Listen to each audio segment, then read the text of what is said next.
Togo Info, le Togo à votre portée. Non, il faut dire que c'était prévisible. C'était prévisible parce que la manière dont la dernière élection présidentielle s'est déroulée dans notre pays. Donc aujourd'hui, tout ce qui se passe ne nous étonne guère parce que nous sommes, disons, presque habitués. Nous sommes presque habitués par la situation. Et si vous vous rappelez, nous, au niveau donc, de notre rédaction, nous avons déjà titré que les chrysogènes brûlent encore sur fort.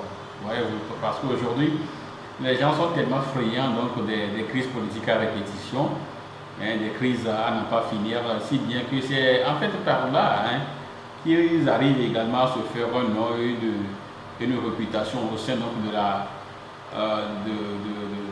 du clan, au sein donc, du clan qui dirige le Togo donc, depuis des lustres. Donc, c'est par là qu'ils arrivent à se faire un nom. Donc, voilà, ils multiplient donc les erreurs, ils multiplient donc cette manière donc de ne pas aller dans le sens donc, de la majorité. Parce que cette phrase-là demeure du président depuis 2012, je crois. 2012-2016, par là où le président disait que c'est une minorité qui accapare donc les richesses nationales. Je crois que c'est en 2012. Et puis depuis là, vous verrez que la minorité est là encore pilleuse et puis bon, rien n'est fait. Mais maintenant, si vous parlez de l'actualité, je sais que vous voulez en fait revenir sur, du moins la dernière élection présidentielle et ses corollaires. Et vous avez vu qu'il y a quelques jours, c'est-à-dire le 21 avril dernier, un contingent donc d'éléments des forces armées togolaises, il y a quand même tous les corps. Il y a la gendarmerie, il y a la police, il y a l'armée, les Izibois, les unités spéciales, tout ça.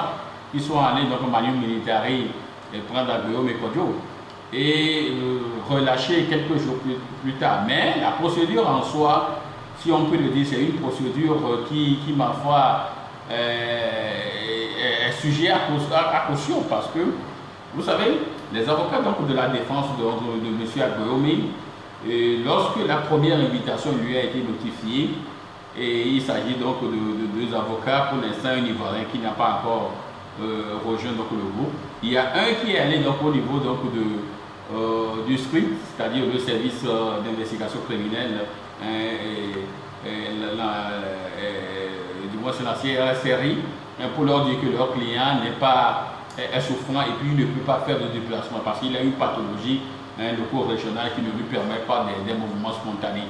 Et puis ils sont allés au niveau donc, du parquet voir le procureur pour déposer donc pour notifier également au parquet que avec un certificat médical à l'appui que leur client ne peut pas faire donc, de mouvements spontanés.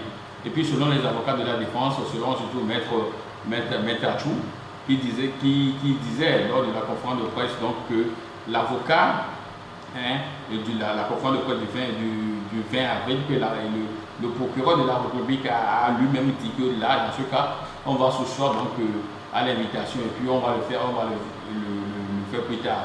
Et puis à l'intervalle donc de quelques jours, c'est une nouvelle invitation, deuxième invitation qui est venue donc à Guillaume, et puis ils leur dit que non, leur client n'est pas encore en forme du fait donc de sa pathologie, il ne peut pas répondre à des mouvements spontanés. Mais pour la troisième convocation, nous avons vu la manière dont ils sont allés prendre le monsieur Manu Militari. Et puis, après qu'il soit relâché avec des moyens où on leur interdit de ne pas faire des déclarations qui remettent en cause du moins le processus et les droits du 20 décembre 2000, du 22 février 2020, de ne pas remettre en cause l'ordre constitutionnel et institutionnel.